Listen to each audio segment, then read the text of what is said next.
Shkolla në Infrashti I ka bërë të gjitha përgatitjet për fillimin e epopesë UÇK-s, do të thonë e cila fillon me 5 mars dhe përfundon, do thot me 7 mars.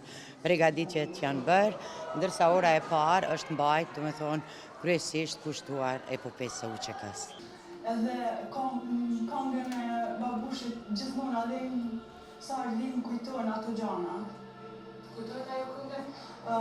Për me më dhejon, vraponi bura se s'ka më prit, të vdesim sonte me besa për flamurin kuqëzim.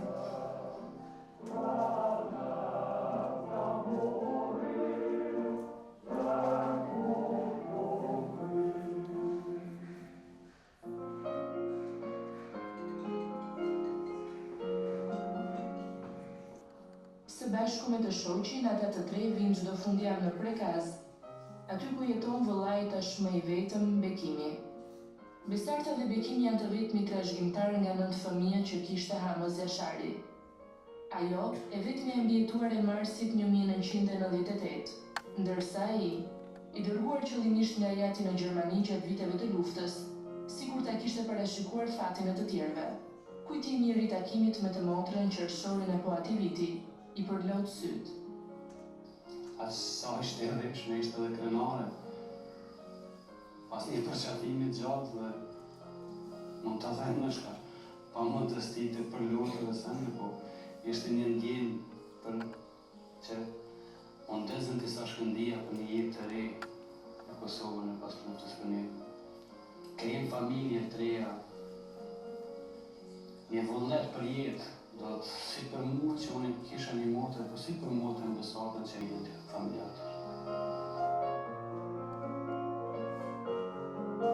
Rituali I përhershëm I tyre është vizita tek varet e 56 të vrarëve të atyre 3 ditëve, 20 prej të cilëve nga familja Jashari.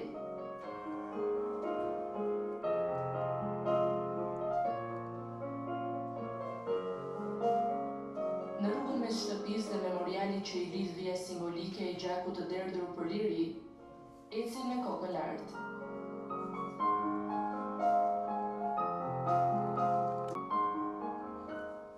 Edhe pse I kaluara I ka lënë një vrak të pashtyrër në zemër, e ardhmja e besartës është plot dritë.